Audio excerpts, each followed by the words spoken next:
Thank Got it. you. Got it. All right, I'm going to Okay. mute myself, and you're on, Georgia. Thank you so much for sharing this with us today.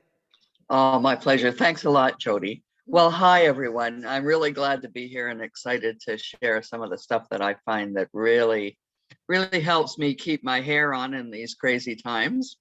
Um, I'm an EFT, Emotional Freedom Techniques practitioner, and I'm a candidate to get certified in another practice called Havening. So I'm going to introduce those both to you right now. I think we've got about a 20 to 30-minute presentation, and I'm going to have some slides to go with it. And I've also sent Jody a copy of a little handout which explains more about what we're doing today and gives you a bit more of the information behind it. So I'm going to turn on my slides here, if I can figure that out. Oh, no, that's the wrong thing. I do have my driver's license for Zoom, but sometimes it's hard to figure out. Okay, great. So that's not what we want. Good enough. So we've got a few things that I want to introduce before we get started, but I'm hoping today we'll get a chance to learn a tiny bit about emotional freedom techniques and how to use it. And I've got these slides are a little bit farty because I have to click each line to make it load. Anyway, we'll get through it. So thanks so much for coming. We're going to learn a little bit about EFT, tapping and havening. We're going to have a little bit of an experience of how it can help you in the moment. And there are some tools that you can take home to use anytime. Does anyone have any questions right now before we start? If you do, just unmute yourself and shout them out, and we'll take it from there. If no questions, we're just going to move along and try it out. So what you might expect today, just in our time together, is a little bit less stress. You might feel a bit more relaxed. You might have a bit more clarity on some issue that's been bugging you. Excuse me. And you might have some old memories pop up. If you're not comfortable with the thought of old memories popping up, then feel free to back out of the presentation now, or I will stay on at the end of the presentation if you need to talk to someone. But otherwise, just want to remind you that EFT does not replace medical or mental health services. If you have any concerns in these areas, please connect with the appropriate practitioner. But having said all of that, I think that you'll find today to be very helpful, and I hope you're curious by the time we're finished. And I'd be happy to answer any questions at the end. So I want to give us a chance to experience how EFT works. And I just like to invite you to pick just some small thing that's bugging you a little bit this week. I don't want the biggest thing on your plate, but just something that's causing you some trouble. Like yesterday I had a flat tire. Okay. Or your lawnmower is broken and the grass is growing and you need to start cutting it. Something of that magnitude, something that if you had to rate it would be maybe a 3 or 4 out of 10. And so just remember it, write it down on a piece of paper, whatever it is, like that darn lawnmower or whatever, put it to the side, and then come on back in and join us in the presentation, and we'll hook up with that little issue later. Okay. And again, any questions as we're working through this, unmute yourself and shout them out, because I can't see everybody on here to tell if you got your hand up. And I guess I would ask Jody if there is anything that's in the chat that I need to be aware of, shout it out and let me know. Does that make sense? Okay, good enough. So where do we tap? I would invite you to just tap along with me, and you just use a couple of fingers. And as we go through our presentation this afternoon, you'll learn a little bit more about why we're doing what we're doing. So the first place we tap is just where the hair starts on our eyebrow. And I usually tap maybe 5 or 10 times in one spot. Not too hard, not too soft, just whatever feels good. And the next one is just on the side of the eye. And then underneath the eye. Underneath the nose. Underneath the lip in that little divot that's just made for your fingers when you're thinking sometimes. And then just underneath the pointy part of the collarbone. And I know you may not be able to see that because of this screen, but pointy part of the collarbone's here, just underneath. There's a little hollow there. So you can use 2 hands, you can use 1 hand, or you can get them both with 1 hand. You do whatever feels good for you. The next one is kind of under your arm, about 4 inches down from your armpit. So you can do the monkey one, or you can do as Jody is doing and reaching across and tapping under her arm. Again, whatever feels comfortable to you. And then the top of the head. And that's called a round of tapping. So there are also points on our fingers.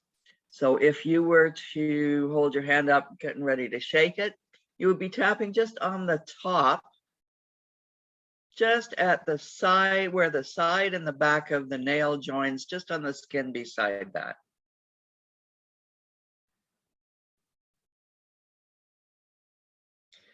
So that's one way you can use the tapping on your fingers. The other, and I'll try to get this where you can see it, you can reach across with your finger and tap on your thumb, and then you can tap on your fingers with the thumb all the way down. That's another way you can do it. You can do that with your hand under the table or in your pocket or behind your back, or you can do the squishy squishy, which the kids kind of love, and that's just squishing the fingertips on either side. And this is a good one too. It gives you, you can use it privately while you're waiting for that Zoom to finish. While you're you can do it underneath the dinner table when Aunt Mabel is giving you heck for something. And you can just do it anytime to give yourself a little bit of calming energy, and you can use it privately. Because if you're upset and you're doing this in front of people, they're going to say, well, what are you doing? And you can certainly say, well, I'm just tapping to calm myself down. Or you might just want to not even bother raise the fact that you're tapping. So we all use it in different ways. And so just what is EFT anyway? EFT is a scientifically proven and method to quickly stop your body's stress response. It's used by anyone, mental health and wellness practitioners, therapists, coaches, educators, parents, and anybody sitting around the table with us today. So it's gentle, it's easy to learn. It really helps you manage stress in the moment. It can help with depression, trauma, addiction, chronic health issues, chronic pain, any kind of pain is quite responsive to EFT. It doesn't always go away completely, but it can certainly bring down any pain that you're experiencing. And it can bring peace and calm to your busy day. And it can help us change limiting beliefs that are getting in the way of us living the life we want. So essentially what we're doing is we're tapping the clouds away. The sun is always shining, which is a good thing to know. So any questions so far, just shout them out or tap them in the chat. No, okay, let's just keep going. So essentially, I'm going to share 4 easy to use tools that you can use anytime you want. And essentially just tapping on those points without words is the easiest way to use it. And I know it looks kind of silly, but the research that's been done over the last 20 years really shows that it works marvelous. And we'll talk a little bit more about how that works as we get along in our presentation today. So I do this maybe 5 or 10 minutes at a time throughout the day, while I'm waiting for the coffee. Sometimes when I'm waiting for the stoplight and I got my fingers up on the, on the edge of the steering wheel, I'll do a little bit of the squishy. Sometimes I do it while I'm watching Netflix. Or if I'm sitting down to, have to do some writing and just thinking about, well, how am I going to do this the best I can? I'll just tap. I won't necessarily be using any words or thoughts. I'll just tap just to calm myself down. And there are a lot of points that we're working through here. And they all have a reason for being in the recipe. But if you find a point that you don't really like to use, but there are certain points that feel good, use those ones. It's better to use more than one, but any combination of 3 or 4 points is probably going to get you the result that you need. I know that when I started tapping, I really didn't like the top of the head one, and I didn't like the underarm one. I don't know why. I don't mind them now, but I really hated them when I got started. So I usually just kind of go around my face when I'm just sitting and thinking. Sometimes you can tap with both hands or just one. Again, it's whatever feels good for you in the moment. The research doesn't bear the fact that you need to tap on both sides at the same time. But what I've noticed for myself is that when I'm just, comfortable and just wanting to reduce my stress a little bit, I will just naturally tap with one hand, and I'm just going from one side to the other here. Just, it doesn't matter. You can do with all left-handed or all right-handed. But I notice that if I'm really quite upset, I just naturally tap with both hands. So I would invite you to explore it and see how it feels to you, see what happens. So you can just tap on all of those points without words. You can pick your favorite points. And you can also tap and talk. Sometimes we get a little bit activated about something, and it really helps us just to speak about what's going on. Like, I can't believe I hit that pothole and got that flat tire. Boy, I'm so glad I have CAA, or boy, I'd still be sitting there on the side of the road. And really glad I have a cell phone. So anyway, yeah, I'm not really crazy about having a flat tire, but everything worked out okay, which is actually what happened to me yesterday on the way home from Halifax. So yes, and I did a lot of tapping as I was waiting for the CAA guy. And by the time he got there, I was just feeling calm and trusting, and everything was going to be fine, which is all in all made it a fairly positive experience for me instead of being stressed out and having my day ruined. The other thing that we covered, of course, was the finger tapping. And I would just invite you to try them all and see what the result is for you. Any questions on any of those? Okay, let's move on. So you've probably heard of tapping and EFT in different contexts. And some people use those terms interchangeably, but what I like to do is put it in a context. What we're doing today is just tapping. And we tap for stress and anxiety. We tap to create calm and resilience in our nervous system.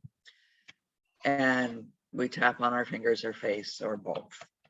And this helps us to stay calm and helps us to show up and be present for our families and friends. And in these days when we're experiencing a lot of stress, increasing our calm is always a good resource. When we add words to tapping, we're doing emotional freedom techniques. And it's really for more complicated situations. It can be done with a coach or a therapist, and you can learn how to do it for yourself and your family. So that's the basic difference between tapping and EFT.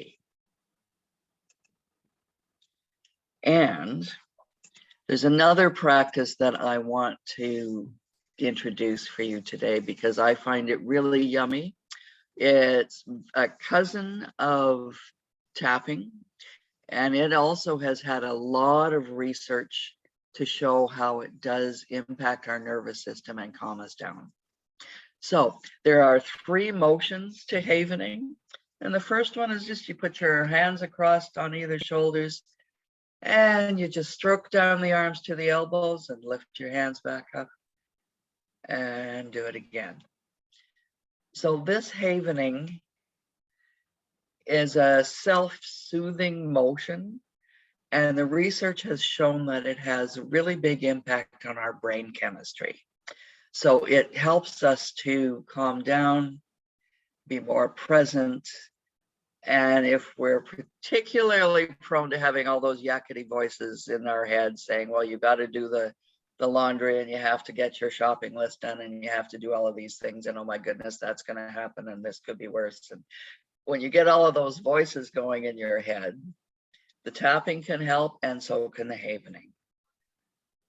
So it will just help to quiet those voices so you can actually focus on what's important, and then you'll get good insights on what your next step is. And the next one is like you're washing your face. You can go across here and down the side, or you can just go around the side. Whatever feels good. And you may find some that you really like and some that you prefer over others. And the next one is just to stroke your hands together in a circle, and you can do it quickly or slowly. And I tend to like this one a lot, but just play with it and see what feels good to you. And in the handout that Jody will put out for you, there's a lot more information and places that you can learn more about each technique. So what happens when we do this tapping and this havening? Our nervous systems have 3 states. One is being present in our window of tolerance, where we're calm and engaged and present, where we're creative, we can solve problems, and we get along with everybody, and we know that whatever comes up for us, we can sort it out. So that's our window of tolerance, and that's where we would like to be most of the time. Now, the other states are useful, but we don't want to get stuck there. Many of us get overactivated, like say we're walking, taking a little hike, and it's a nice trail, and we look down and we think, oh my goodness, is that a snake? So we're activated, we're in fight or flight, we're dysregulated. And what happens is that we've got cortisol and stress chemicals going through our system, and we're just not thinking clearly. So the tapping or the havening will stop that stress response. Because when we're in fight or flight, the blood has gone away from our thinking brain and it's gone to our arms and legs, so we can fight or flee. So we can run from that snake, or we can do whatever we need to protect ourselves. But we're not thinking really clearly. And so we're using not very much of our brain power, and we're acting in ways that may or may not be helpful. So what the tapping does is it brings the blood back to our thinking brain. It calms us down so that we feel safe enough to look around and say, oh, that was a stick. That wasn't a snake. Okay, I feel a lot better now. I can calm down and I can enjoy my walk. So that's what happens when we have stress in the moment. Or, like might be a stick or a snake, or maybe we're driving and somebody pulls out in front of us. And then that makes us a little bit activated, angry, and we don't feel as safe as we should continuing our drive. So if we can calm ourselves down, we can be more present and be more resilient. The other thing that happens is if we've got too many upsets and too much chronic stress, like many of us are dealing with these days, we start to push that down because it's just stuff we can't deal with in every moment of the day. So we get what we call a hypo dysregulated state, all of that stuff we haven't dealt with. And that also adds to what we would call freeze. So we've got so much stuff, we're spending so much energy trying not to get activated by all of these million little things that we really can't show up in our lives. We are just tired. Maybe we want to just watch Netflix. Maybe we want to stay in bed for a week. All of those things are part of our freeze and hypo dysregulated state. We don't want to be in either for any length of time. They're both useful in emergencies, but we need to come back to that window of tolerance. So the tapping and the havening will help us expand that window so that as we go throughout our days, we're not just going back and forth between, oh my God, there's a snake, or, oh, I just can't deal with that. We can kind of sail through our days in a more smooth way. So this is what happens when we tap or haven regularly. So I would invite you to add 5 minutes here or there throughout your days regularly and then see what happens. For example, you might leave your house every morning and your neighbor leaves at a similar time and he always tries to beat you to the stoplight. And this drives you bonkers. You think, oh my God, there he is again. He's going to rush in front of me and just drives me nuts. I wish he wouldn't do that.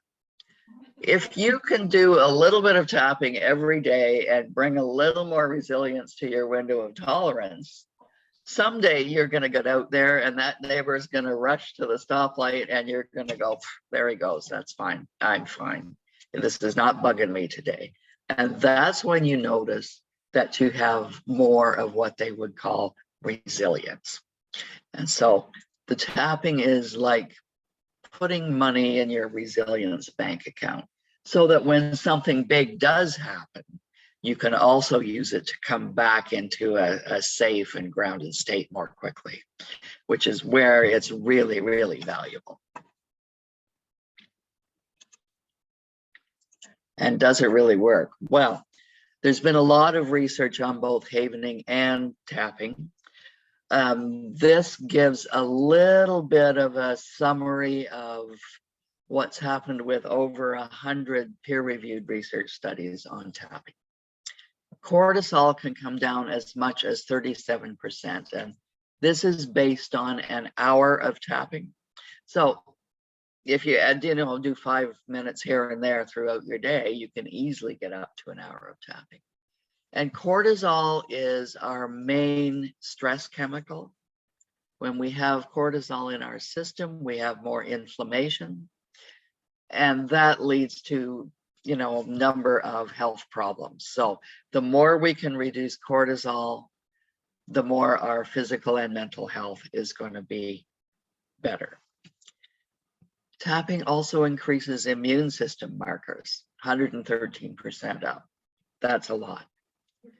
People who've used it for pain have reported that their pain is down by 57%. Anxiety goes down. Depression goes down. It's used a lot for PTSD, and the PTSD symptoms go down. Happiness goes up. Blood pressure goes down a little bit, and food cravings down 74%. It's huge. So tapping is a useful tool no matter what is bugging you. And this is just a way that you can start to use it to build yourself a foundation of calm and peace.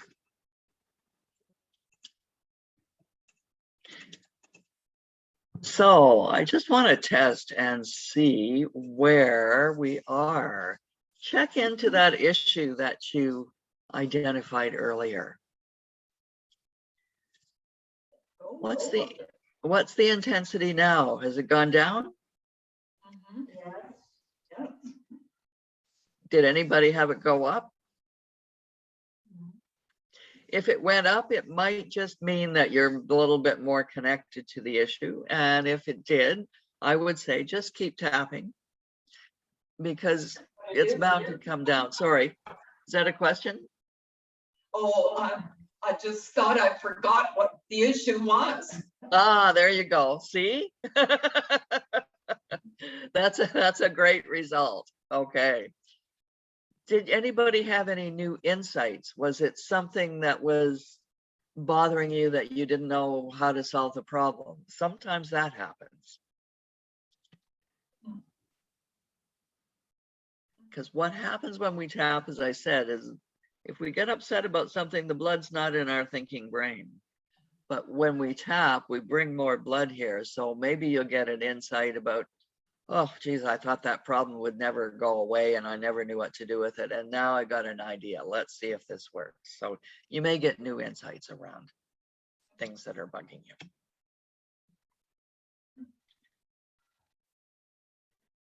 And so that is a really quick introduction